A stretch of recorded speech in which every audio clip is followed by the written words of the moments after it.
this. It's great to give a talk. It is great to give a talk. But who was with you in crunch time? Because if we were with you in crunch time, we will be with you when crunch time comes for you and all of organized labor. That's the question you need to ask yourself. Who will stand with you when it really matters? Thank you, Senator Edwards. Senator Clinton, we have an internet question that relates to the same topic. It was sent in by someone who identifies himself merely as union lifer. How can you reassure people who have rightfully earned a pension that they will be able to take advantage of that benefit without descending into poverty? Well, I want to thank all the questioners. You've been, those of you watching on TV, seen a real snapshot of all of the problems in America. The pension system is broken. We've got to stop companies going into bankruptcy in order to get rid of their pension responsibilities. We have to have defined benefit pension plans again. We've got to make sure that nobody ever tries to privatize Social Security, something that I fought tooth and nail with many of you to prevent. And I want to quickly say to the woman who lost her husband at the Sago mine, Chris Dodd and I were on the committee that passed some very good laws. The problem is we have an administration that doesn't want to enforce those laws. When I am president, we'll have a Department of Labor that actually cares about labor. And when it comes to organizing at Resurrection Hospital, I will be the president who signs the Employee Free Choice Act. Now, let me also say, we will rebuild our manufacturing sector because you cannot have a strong government and economy and society without manufacturing. And I am proud to be the New York AFL-CIO's favorite sister because of all the work that I've done with our unions in New York, and I will take that same commitment to the White House. Senator, thank you.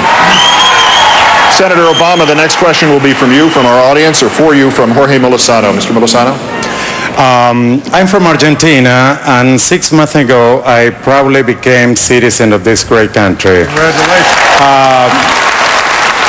My concern is for those undocumented workers that established roots here. And my question would be in your future, if you're going to create a path to the citizenship for those workers. Congratulations, Mr. Molosano. Senator? First of all, congratulations. We're so proud that you are now a part of the American family. And I look forward, and I want your vote, your first vote cast. I will. I can't wait. Can't wait. Look, I think it's possible for us to be a nation of laws and a nation of immigrants. That's what we've always been, and that's what we have to continue to be. And that's why I've worked in the Senate and will work hard as president to make sure that we've got comprehensive immigration reform that has strong border security. We need to make sure that it's orderly, that we don't have thousands of people pouring over our borders or overstaying our visas. But we also have to make sure that employers are held accountable, because right now employers are taking advantage of undocumented workers. They don't have benefits. They aren't paying the minimum wage.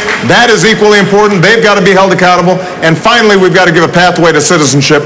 But people have to earn it. They're going to have to pay a fine. They've got to make sure that they're learning English. They've got to go to the back of the line so that they're not rewarded for having broken the law. If we do those things, then I think that it's possible for us to bring together the country instead of seeing the country continually divided. One last thing I've got to say. John said something important, and that is you want to look to see where people have been to know where they're going. Just a few miles down from here is where the LTV plant used to be. And I originally came to Chicago to work with a community organization, with churches, and with unions to deal with laid-off steel workers. Resurrection, I've worked with you and marched on your picket lines. Everybody in this stadium knows the work I've done with Illinois labor, and that's what I want to do all across the country. So thank you so much. Thank you, Senator. Everybody. Senator Biden, the next question will be for you. Barbara Janusiak has come in from Milwaukee for it. Barbara, please. As a nurse, I live with the failures of the American healthcare system daily. We don't have enough nurses to staff our hospitals. There are millions of unemployed, well, that too, but millions of uninsured. And even those who are insured do not get the care that they need because they are either denied coverage or the costs are too high. As president, how would you address these issues? The first thing I'd do is let you know I know what it's like. I spent 7 months in the hospital with a couple cranial aneurysms and a major embolism.